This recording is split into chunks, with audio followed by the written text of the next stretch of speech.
Part 2. Ralph had walked much farther at the Harris Avenue extension than usual that day, possibly because thunderheads had blotted out the sun and a cool, if sporadic, breeze had begun to blow. He had fallen into a kind of trance, not thinking of anything, not watching anything but the dusty toes of his sneakers, when the 4:45 United Airlines flight from Boston swooped low overhead, startling him back to where he was with the teeth-rattling whine of its jet engines. He watched it cross above the old GS&WM railroad tracks and the cyclone fence that marked the edge of the airport. Watched it settle toward the runway, marked the blue puffs of smoke as its wheels touched down. Then he glanced at his watch, saw how late it was getting, and looked up with wide eyes at the orange roof of the Howard Johnsons just up the road. He had been in a trance, all right. He had walked more than 5 miles without the slightest sense of time passing. Carolyn's time. A voice deep inside his head muttered, Yes. Carolyn's time. She would be back in the apartment counting the minutes until she could have another Darwin complex. And he was out on the far side of the airport, halfway to Newport, in fact. Ralph looked up at the sky and for the first time really saw the bruised purple thunderheads which were stacking up over the airport. They didn't mean rain, not for sure, not yet. But if it did rain, he was almost surely going to be caught in it. There was nowhere to shelter between here and the little picnic area back by runway 3, and there was nothing there but a ratty little gazebo that always smelled faintly of beer. He took another look at the orange roof, then reached into his right-hand pocket and felt the little sheaf of bills he held by the silver money clip Carolyn had given him for his 65th. There was nothing to prevent him walking up to Hojo's and calling a cab, except maybe for the thought of how the driver might look at him. Stupid old man, the eyes in the rearview mirror might say. Stupid old man, walked a lot further than you should have on a hot day. If you had been swimming, you would have drowned.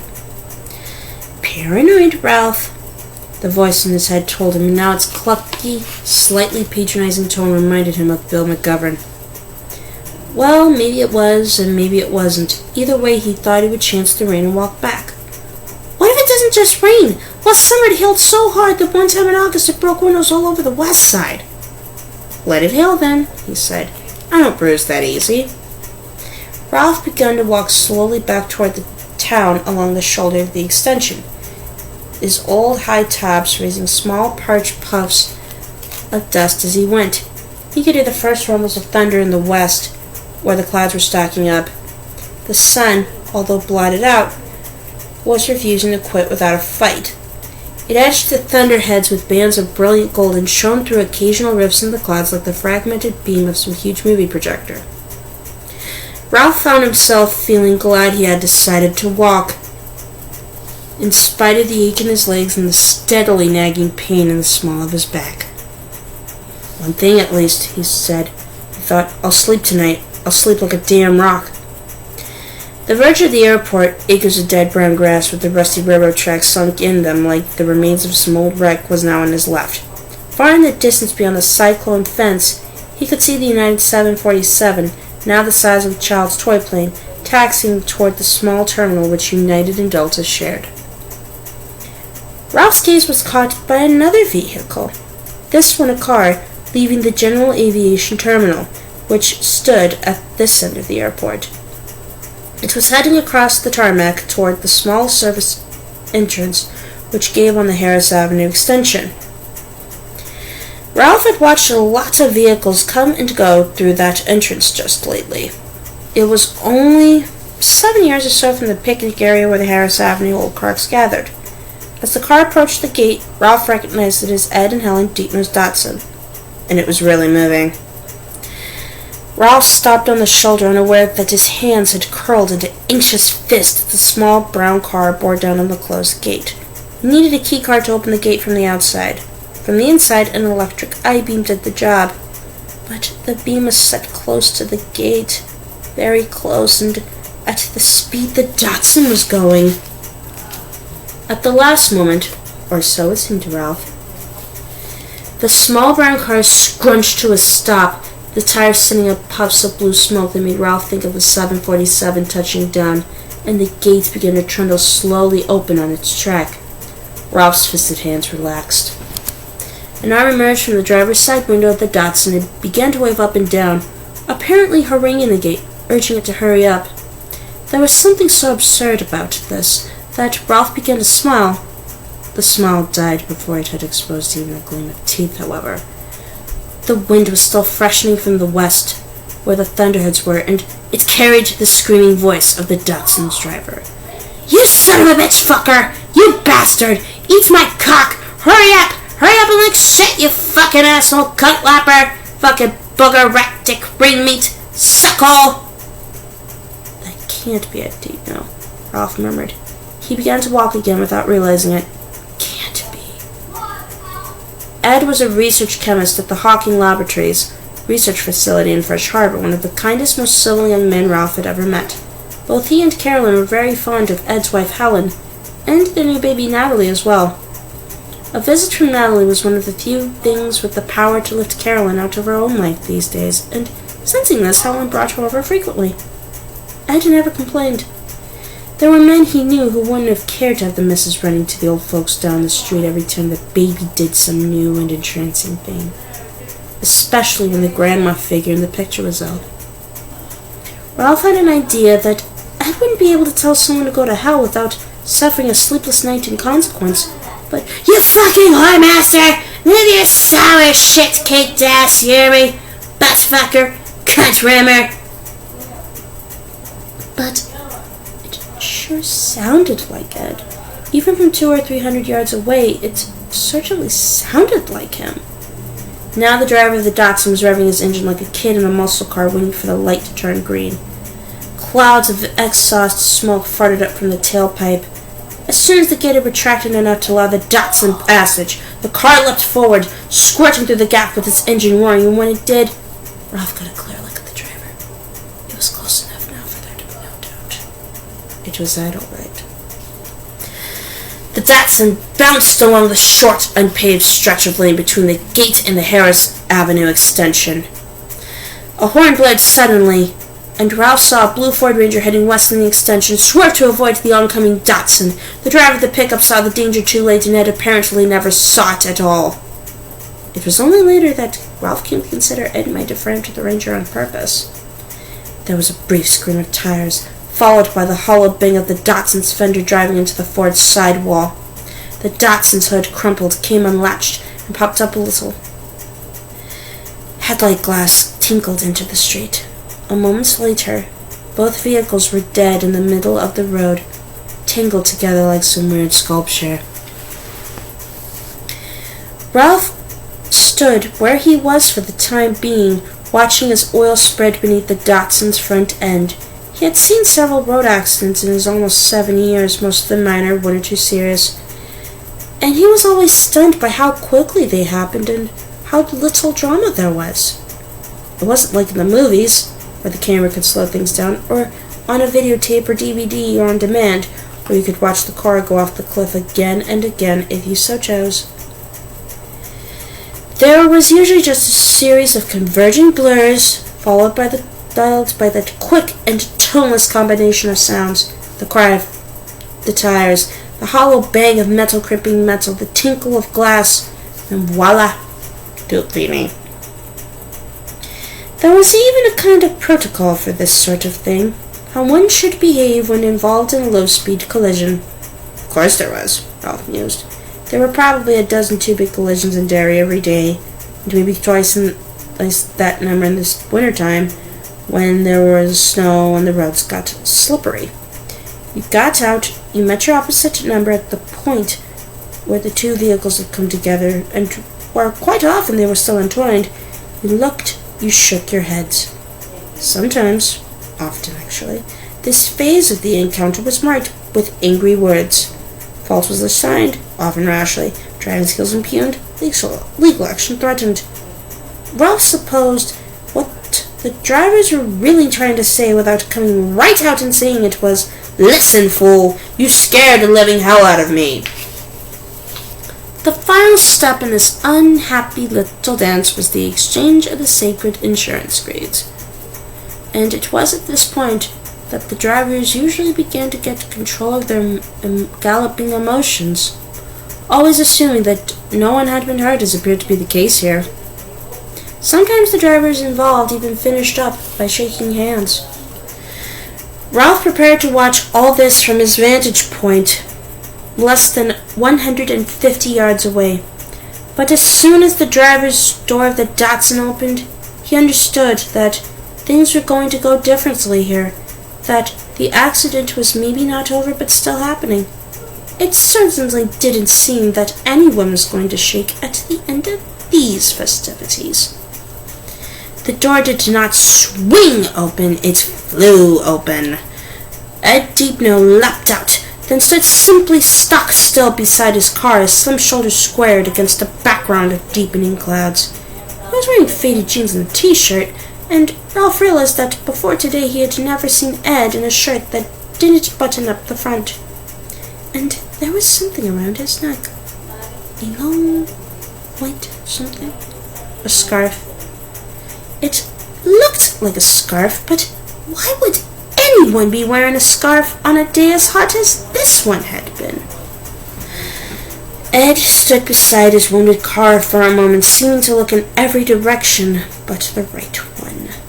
The fierce little pokes of his narrow head reminded Ralph of the way roosters studied their barnyard turf, looking for invaders and interlopers. Something about that similarity made Ralph feel uneasy.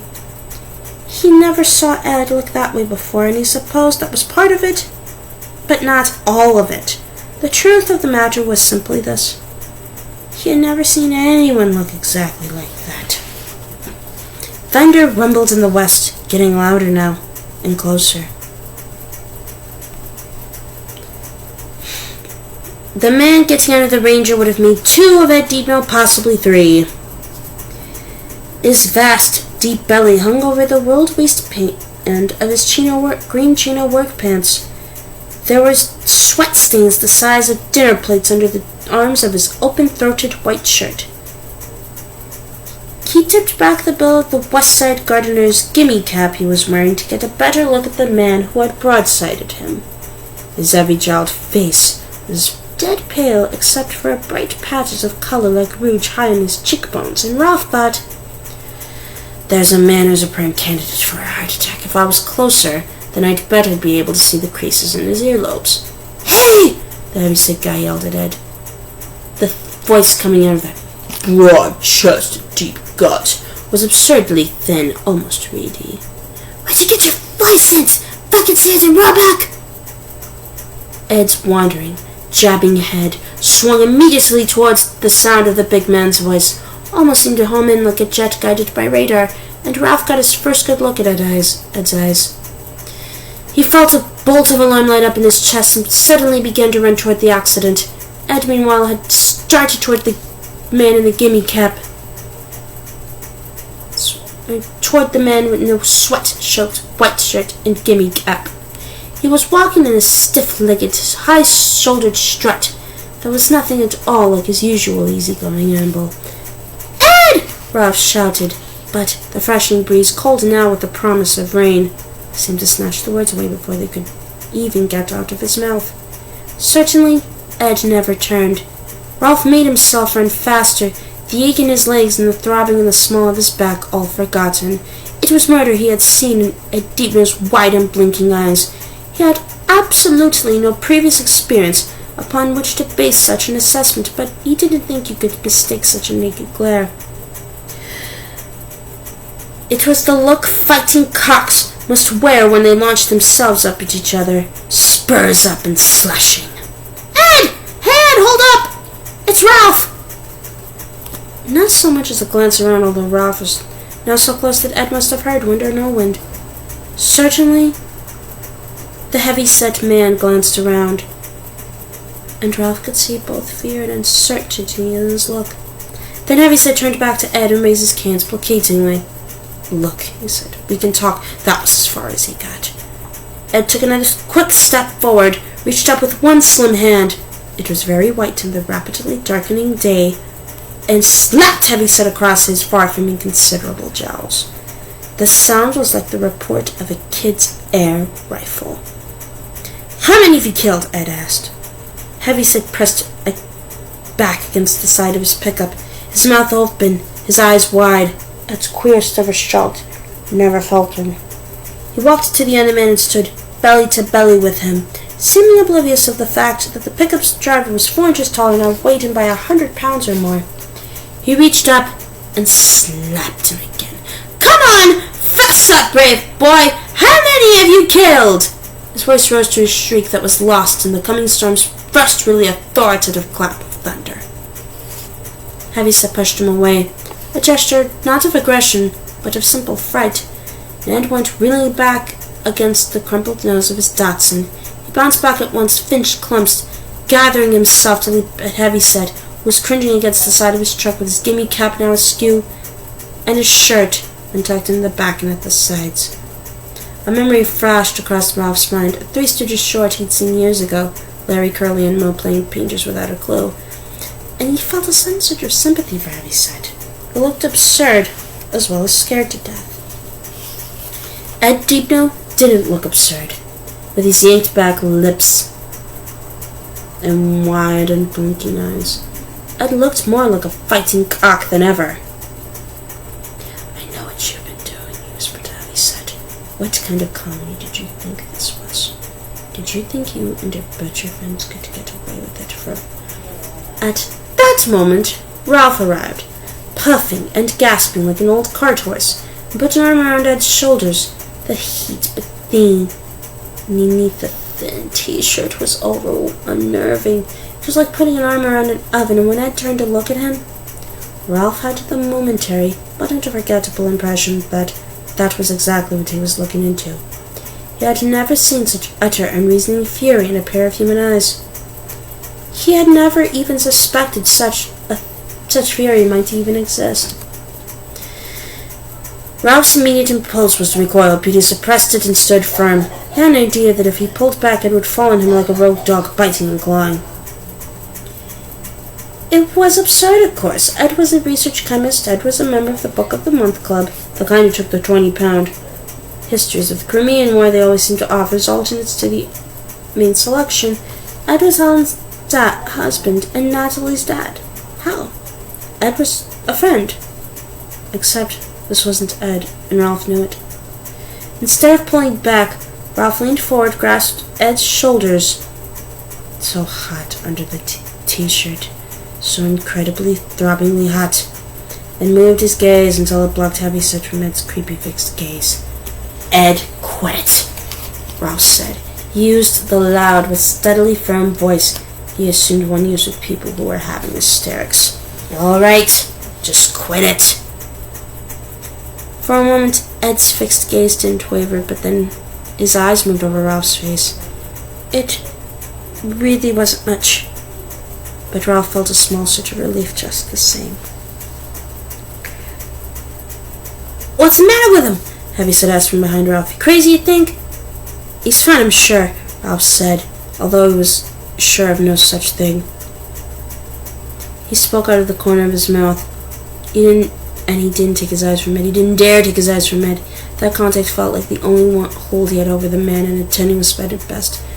Just shaking up from the crash, in a few seconds of "Ask him what he's got under that tarp!" Ed yelled suddenly and pointed over Ralph's shoulder.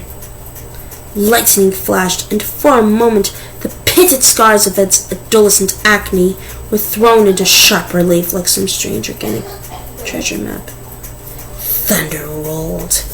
Hey, Susan Day! He chanted in a high childlike voice that made Ralph's forehead break out in goosebumps. "How many kids did you kill today?" "You ain't shaking up!" Heavyset said.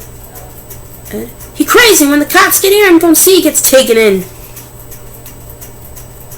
Ralph glanced around and saw a blue tarpaulin stretched across the bed of the pickup. It had been tied down with bright little hanks of rope, round shapes bulged beneath it. "Ralph?" a timid voice asked. He glanced to his left and saw Dornsmore Stellar, at 90-something, easily the oldest of the Harris Avenue old cracks, standing just beyond Heavyset's pickup truck. There was a paperback book in his waxy leather-spotted hands, and Dorns was bending anxiously back and forth, giving the spine a real workout. Ralph supposed it was a book of poetry, which was all he had ever seen old Warren read. Or maybe he didn't really read at all. Maybe he just liked older books and looked at the artfully stacked words. "Ralph, what's wrong? What's happening?" More lightning flashed overhead, a purple-white snarl of electricity. Dorrance looked up at it as if unsure of where he was, who he was, or what he was seeing. Ralph groaned on the inside. Dorrance, he began, and then lunged beneath him like some wild animal which is lying quiet only to regain its strength. Ralph staggered. Then he pushed Ed against the crumpled head of his Datsun. He felt panicky, unsure of what to do next or how to do it. He could feel the muscles in Ed's arms humming fiercely just below his grip. It was almost as if the man had somehow swallowed a bolt of the lightning now loose in the sky. "Ralph?" Dorrance asked in that same calm but worried voice. "I wouldn't touch him anymore if I were you. I can't see your hands." Oh, good, another lunatic to deal with, just what he needed. Ralph glanced down at his hands and looked at the old man. "What are you talking about, Dorrance?" "Your hands," Dorrance said patiently. "I can't see her. This is no place for you to... Why don't you get lost?" The man brightened a little at that. "Yes," he said in the tone of one who has just stumbled over a great truth. "Yes," he said "That's just what I ought to do." He began to back up, and thunder cracked. When the thunder cracked again, he cringed and put the book on top of his head. Ralph was able to read the bright red letters of the title. Buck Dancer's Choice. "It's what you ought to do too, Ralph. You don't want to mess in with long-time business. It's a good way to get hurt. What are you..." Before Ralph could finish, Dorrance turned his back and went lumbering off in the direction of the picnic area with his fringe of white hair, as gossamer as the hair on a new baby's head, rippling in the breeze of the oncoming storm. One problem solved, but Ralph's relief was short-lived. Ed had been temporarily distracted by Dorrance, but now he was looking daggers at Heavyset again. "Cunt licker!" he spat. "Fucked your mother and licked her cunt!" Ed's enormous raptured down. "What?" Ed's eyes shifted to back to Ralph, whom he now seemed to recognize. "Ask him what's under that tarp! Better yet, get the murdering cocksucker to show you!" he cried. He looked at the Heavyset man. "What have you got under there? What's it to you?" Heavyset asked, trying to sound truculent. He sampled the look at deep in his eyes and took two more sidling steps away. "Nothing means something to him," Ralph said, lifting his chin in its direction. "Just help me cool him out, okay? You know him?" "Murder!" Ed repeated, and this time he lunged hard enough under Ralph's hands to drive him back a step. Yet something was happening, wasn't it? Ralph thought the scary, vacant look was seeping out of Ed's eyes. There seemed to be a little more Ed in there than there had been before. Or perhaps that was only wishful thinking. "Murderer! Baby murderer!" Jesus, what a Looney Tune. Heavyset said, but he went to the rear of the truck, but yanked one of the ropes free and peeled back a corner of the tarpaulin. Beneath it were 4 pressboard barrels, each marked He'd go. "Organic fertilizer," Heavyset said, his eyes flicking from Ed to Ralph, and then back to Ed again. He touched the bill of his Westside gardener's cap. "I spent the day working on a new set of flower beds outside the dairy side wing, where you could stand a short vacation, friend." "Fertilizer?" Ed asked. It was himself he seemed to be speaking to. His left hand rose slowly to his temple and began to rub there. "Fertilizer?" He sounded like a man questioning some simple yet staggering scientific development. "Fertilizer," Heavyset agreed. He glanced back at Ralph and said, "This guy's sick in the head. No, he's confused, that's all." Ralph answered uneasily. He leaned over the side of the truck and wrapped a barrel top. Then he turned back to Ed. "Barrels of fertilizer," he said. "Okay." No response. Ed's right hand rose and began to rub at his other temple. He looks like a man sinking into a terrible migraine. "Okay," Ralph repeated gently. Ed closed his eyes for a moment, and when they opened again, Ralph observed a sheen in them he thought was probably tears. Ed's tongue slipped out and dabbed delicately, first at one corner of his mouth, and then the other. He took the end of his silk and wiped his forehead, and as he did, Ralph saw there were Chinese figures embroidered on it in red, just above the fringe. "I guess maybe," he began and then broke off. His eyes widened again in that look Ralph didn't like. "Babies!" he rasped. "You hear me? Babies!" Ralph shoved him back against his car for the third or fourth time he'd lost count. "What are you talking about, Ed?" An idea suddenly occurred to him. "Is it Natalie? Are you worried about Natalie?" A small, crafty smile touched Ed's lips, and he looked past Ralph at the heavy-set man. "Fertilizer, huh? Well, if that's all it is, you won't mind opening one of them, don't you?" "I mind opening one of them, will you?" Heavyset looked at Ralph uneasily. "Man, he's a doctor," he said. "Maybe he does, but he was coming down. I thought, could you open one of those barrels? It might make him feel better." "Yeah, sure, what the heck, in for a penny, in for a pound." There was another flash of lightning, another heavy blast of thunder, and it seemed to go rolling all the way across the sky this time, and a cold spackle of rain struck the back of Ralph's sweaty neck. He glanced to his left and saw Dorothy Marsteller standing at the entrance to the picnic area, book in hand, watching the three of them anxiously. "It's going to rain a pretty bitch, looks like," Heavyset said, "and I can't let this stuff get wet. It starts a chemical reaction, so look fast." He felt around between one of the barrels and the sidewall of his truck for a moment, and then came up with a crowbar. "It must be nutty as he is doing this," he said to Ralph. "I mean, I was just going along home running my business. He hit me." "Go on," Ralph said. "It will take only a second." "Yeah," Heavyset replied sourly, turning and setting the flat end of the crowbar under the lid of the nearest barrel. "The memories will last a lifetime." Another thunderclap rocked the day just then, and Heavyset did not hear what Ed Deepno said next. Ralph did, however, in a choked pit of his stomach. "Those barrels are full of dead babies," he said. "You'll see." Heavyset popped the lid in the end barrel, and such was the conviction in Ed's voice that Ralph almost expected to see tangles of arms and legs and bundles of small hairless heads. Instead, he saw a mixture of fine blue crystals and brown stuff. The smell which rose from the barrel was rich and peaty, with a thin chemical undertone. "See, satisfied?" Heavyset said, speaking directly to Ed again. "I ain't rejoining that goddamn one after all. How about that?" The look of confusion was back in Ed's face, and when the thunder cracked overhead again, he cringed a little. He leaned over, reached a hand toward the barrel, and then looked a question at Heavyset. The big man nodded him almost sympathetically. Ralph thought, "Sure, touch it, fine by me.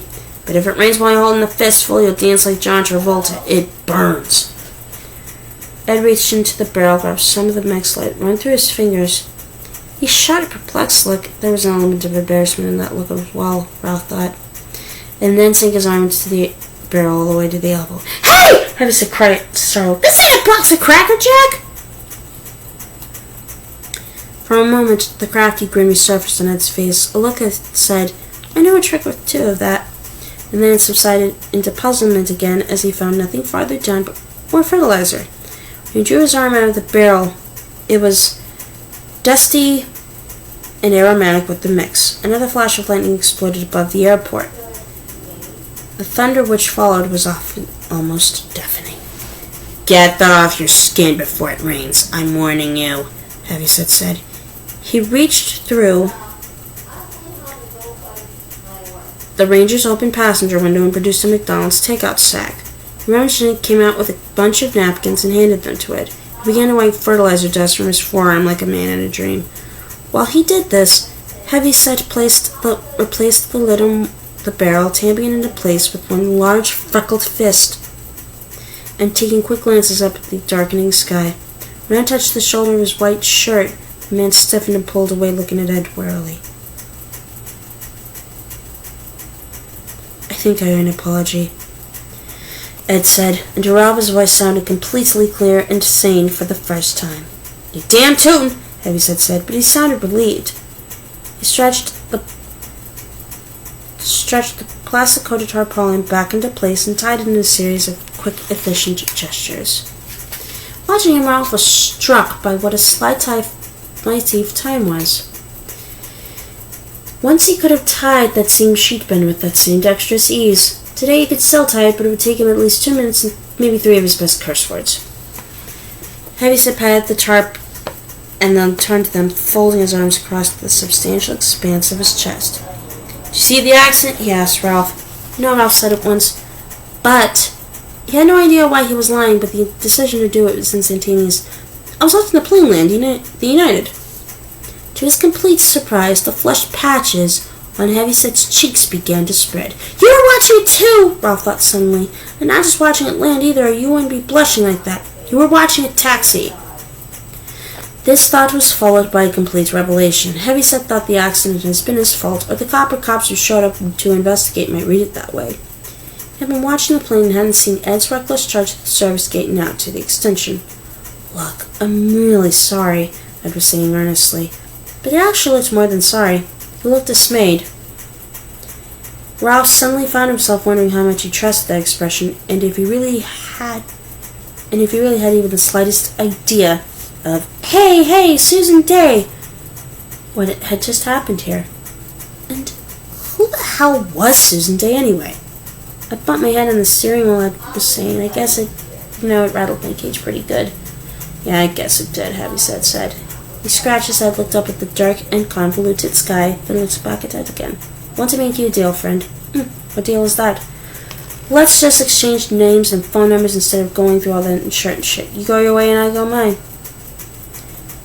Ed looked uncertainly at Ralph, who shrugged, then back at the man in the West Side gardener's cap. "If we can do it with the cops," Heavyset went on, "I'm in for a ration of shit. First they're gonna find out when they call it in as I had an OUI last winter, and I'm driving on a provisional license. They're apt to make problems for me even though I was on the main drag and had the right-of-way. See what I mean?" "Yes," I said, "I guess so, but the accident was entirely my fault. It was going much too fast. Maybe the accident part is maybe not so important." Heavyset said mistrustfully at an approaching panel truck that was pulling over onto the shoulder. He then looked back at Ed again and spoke with some urgency. "You lost some oil now, but it stopped leaking. I bet you could drive her home if you live here in town." "Live here in town?" "Yes," Ed said. "I'd send you good in repairs up to $50 or so." Another revelation struck Ralph. It was the only thing he could think of to explain the man's sudden change from truculence to something close to weeping. "Know you why last winter?" "Yeah, probably." But Ralph never heard of such a thing as a provisional license and thought it was almost certainly bullshit. Old Mr. Westside Gardeners had been driving without a license, and what complicated the situation was this. Ed was telling the truth. The accident had been entirely his fault. "If we just drive away and call it good," Heavyset was going on, "I don't have to explain all over again about my OUI, and you don't have to explain why you jumped out of your car and started slapping me and yelling about how I had a truckload of dead bodies." "Did I actually say that?" Ed sounded bewildered. "You know you did," Heavyset told him grimly. Voice with a wispy French-Canadian accent asked, "Everything okay here, fellas? Nobody hurt?" "Hey, Ralph, that you?" The truck which had pulled over had Jerry Dry Cleaners printed on the side, and Ralph recognized the driver as one of the Vachon brothers from Old Cape, probably Trigger, the youngest. "That's me," Ralph said, and without knowing or asking himself why he was purely operating on instinct at this point, he went to Trigger, put an arm around his shoulders, and led him back in the direction of the laundry truck. "Them guys okay?" Fine. Ralph glanced out and back at Ralph said, Fine, Ralph said. He glanced back and saw that Ed and Heavyset were standing by the truck bed with their heads together. And then a cold splatter of rain fell, drumming on the blue tarpaulin like impatient fingers. "A little fender bender, that's all. They're working it out." Beauty, Trigger Vachon said complacently. "How that pretty little wife of yours, Ralph?" Ralph twitched, suddenly feeling like a man who remembers at lunch that he has forgotten to turn off the stove before leaving the work. "Jesus," he said, and looked at his watch, hoping for 5:15, 5:30 at the latest. Instead, he saw it was 10 minutes of 6. Already 20 minutes past the time Carol expected him to bring her a bowl of soup and half a sandwich. She would be worried, in fact, with the lightning and the thunder booming through the empty apartment. She might be downright scared, and if it did rain, she wouldn't be able to close the windows. She almost had no strength left in her hands. "Ralph?" Trigger asked. "What's wrong?" "Nothing," he said. "It's just that I got walking and lost all track of time. Then this accident happened, and could you give me a ride home, Trick? I'll pay you." "No need to pay nothing," Trick said. "It's on my way. Hop in, Ralph. You think those guys gonna be alright? Ain't gonna take after each other nothing?" "No," Ralph said. "I don't think so. Just one second." "Sure." Ralph walked over to Ed. Are you okay with this? Are you getting it worked out? Yes, Ed replied. We're going to settle it privately. Why not? A little broken glass is all it really comes down to. He sounded completely like his old self now. And the big man in the white shirt was looking at him with something that was almost respect. Ralph still felt perplexed and uneasy about what happened here, but he decided he was going to let it go. Ed liked Ed a lot, but Ed was not his business this July. Carolyn was. Carolyn and the thing which had started ticking the walls of their bedroom and inside her late at night. Great, he told Ed. I'm headed home. I meet Carolyn's her supper these days and I'm running away late. He started to turn away. The heavy-set man stopped him with an outstretched hand. John Tandy, he said. Shook it. Ralph Roberts, pleased to meet you. John smiled. Under the circumstances, I kind of doubt that, but I'm real glad you showed up when you did. For a few seconds there, I really thought him and me was going tango. So did I, Ralph thought, but didn't say. He looked at Ed, his troubling upward eye taking in the unfamiliar teacher clinging to Ed's stock-thin midriff and the white silk scarf with the Chinese red figures embroidered on it. He didn't entirely like the look in Ed's eyes when they met his. Ed was perhaps not all the way back after all. Sure you're okay? Ralph asked him. He wanted to get back to Carolyn, yet he was somehow reluctant. The feeling that this situation was about 9 miles from right persisted. Yes, fine, Ed said quickly, and gave him a big smile which didn't reach his dark green eyes. They studied Ralph carefully, as if asking how much he had seen and how much, hey, Susan Day, he would remember later on.